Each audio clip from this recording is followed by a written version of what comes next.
Hey, what's up, everybody? How's it going? All right. Yesterday was Monday, so I was busy putting out the new issue of MMT Trader. If you want to get a copy of that issue, please go to my website, pitbulleconomics.com, and sign up for a free trial, free 30-day trial. The current price is $195 a month.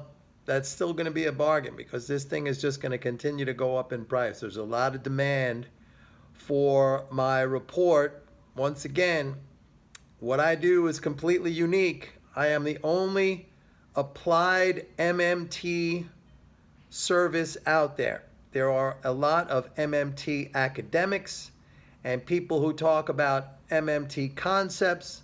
I come from a trading background, having been a member and floor trader on 4 different exchanges, a money manager for a hedge fund. I ran a prop trading desk for a major international bank. So I synthesized the approach of MMT, which is a concise understanding of the monetary system and trading strategy. And as everybody knows who is with me, really probably the main value is the mental game aspect, okay? So if you want a free trial, 30-day free trial, go to pitbulleconomics.com. Also, if you want zombie trading, which has been doing very, very well, that is a short-term Forex signal trading service. We know how the zombies are going to behave on economic data releases and policy statements, etc. So we're able to front run the zombies, take their money, and get out before they die. That is also $195 a month. You can make that easily in a single trade. Go to pitbulleconomics.com and sign up for a 30-day free trial of zombie trading. By the way, if you are a current MMT Trader subscriber, you can get zombie trading for $70 a month. That's a big saving. Just send me an email at mnorman@pitbulleconomics.com. One more announcement I'd like to make. The date has been set. Mark it in your calendars, everybody. November 10th, that is a Saturday. I am going to hold the first MMT Trader dinner in New York City. Everybody is invited. I will be putting up a sign-up page on my website. Look for it at pitbulleconomics.com.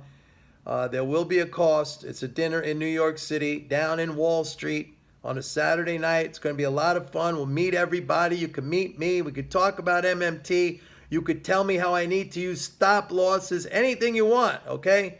We'll have some drinks. We'll have a nice meal. It's going to be $250 per person, $250 per person for a great, great evening. Look, just stay tuned to my website. I will be putting up a notice there where you could sign up. That's going to be Saturday, November 10th. All right, on to the news. If you have been following the whole, and it's really been quite a fascinating story, this new book out by journalist Bob Woodward called Fear Inside the Trump White House. Apparently, Woodward has spoken to many people who have been in the Trump administration and in the White House, and they just basically, the book describes the atmosphere there as totally chaotic, and Trump a loose cannon, and everything else like that we can understand. And clearly he has shown a lot of those traits and characteristics. If you've been following me, you know I was a supporter of Trump throughout his campaign, but then the minute he got elected, he let me down. And he continues to let me down. And sometimes he shows a glimmer of hope and promise, but then again he flip-flops and he lets me down. So something's going on with that guy. In any case, I want to talk about a specific, maybe it's a chapter or just a passage in the book where they talk about Gary Cohn. Remember Gary Cohn? He was the White House chief economic advisor. He was the former, I guess he was the CFO of Goldman Sachs. I've spoken about Gary Cohn in the past. It just so happened, I remember Gary Cohn. He was a NYMEX member. He was there around the same time that I was in the early to mid 1980s. I never knew him. He's not a guy who stood out charismatically or as a great trader. I remember some of the great names down there, like Vincent Viola, who became the chairman of NYMEX and who went on to start that company Virtue Financial, which is the biggest algo trader on Wall Street. And he's a mega billionaire, this guy. He owns the Florida Panthers hockey team. Vincent Viola, I remember him very, very clearly. We used to trade together. I wasn't friends with him, but he's a guy who stood out. Gary Cohn, to me, I don't remember the guy. Anyway, he became CFO for Goldman Sachs. Good for him. But in the Woodward book, there's a part in the book, and I have not read the book, but I'm reading snippets and passages that they've been putting out online. Cohen calls Trump stupid, an idiot, whatever. A lot of these people now come out publicly after they're no longer associated or in the White House saying, he's got no brains, he's an idiot. But let's look at what he says. Because there was apparently some conversation he was having with Gary Cohn, right, the head of Goldman Sachs, CFO, where Trump was kind of worried about the national debt. What are we going to do about the national debt? Cohn was saying, what are we going to do about the national debt? And Trump said, I know what we'll do. We'll print money and take care of it. And Cohn mocked this. He's laughing. He didn't laugh to the president's face at the time, but now supposedly he's like, I could not believe how ridiculous and idiotic a suggestion that was. Ha ha ha. I'm one of the masters of the universe.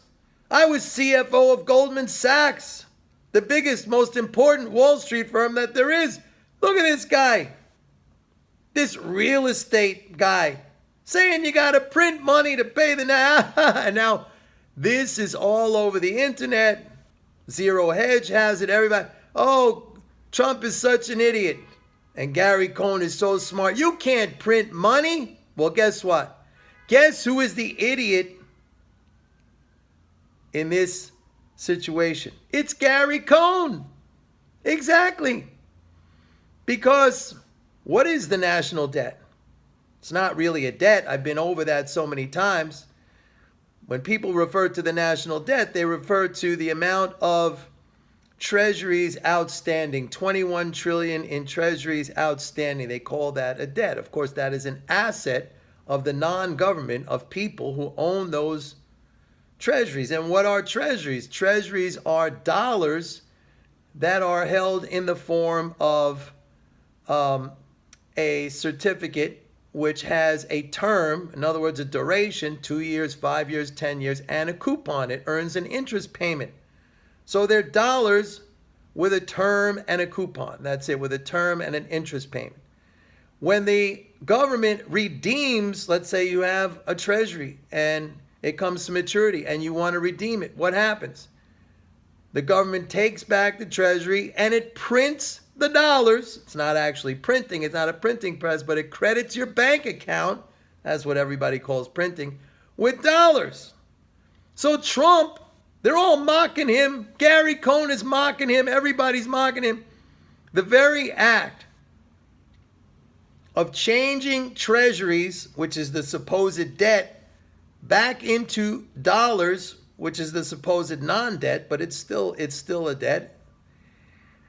What is that debt? By the way, let me just segue. What is that debt? The debt, or the promise, is that the government will accept those dollars for payment of taxes. That is the only promise that it makes to you. It says it right on a dollar bill. It says this is legal tender for all debts, public and private, and it's only the public part that really matters. I do not have to accept your dollars if I don't want to. If I'm selling something, or if you want my labor, I do not have to accept your dollars. But the government has to accept your dollars. It made that promise to you for settlement of tax liability. So Trump is absolutely right. The way you, quote unquote, pay the debt is they're literally printing the money and taking the treasury back. Now, of course, it's not printing, so don't get all crazy. Really, all it is a bookkeeping entry. What happens is when that treasury comes due to maturity, the Fed will debit the securities account of whoever holds the treasury and will credit the reserve account or the bank account of whoever holds the treasury. So it's basically an asset swap. The government takes the treasury back and it credits you with the dollars.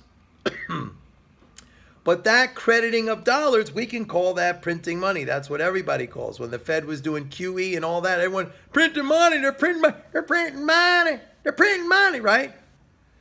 So who's got the last laugh? Now, Trump, he doesn't even know probably that he's right in the operational context as I just explained it. But Gary Cohn doesn't understand it. He's the one who does not understand it, not Trump. He, the CFO of Goldman Sachs, he is the one who does not understand it, not Trump. Trump understands it. Trump was exactly correct. So, Mr. Master of the Universe, CFO of Goldman Sachs, who thinks you're so smart, I don't remember you on the floor at NYMEX. You were a little nondescript person. You had no charisma. You did not stand out. You were not a good trader. How you got up there at the top of the corporate world on Wall Street, that takes another set of skills. Maybe those are skills I do not have. But trading, yes, I do. And understanding economics, even more so. All right, everybody, don't forget about the first annual, what is to be an annual event, the MMT Trader Dinner in New York City on November 10th. Watch my website, pitbulleconomics.com, for announcements and a sign-up page. See everybody tomorrow. Bye-bye.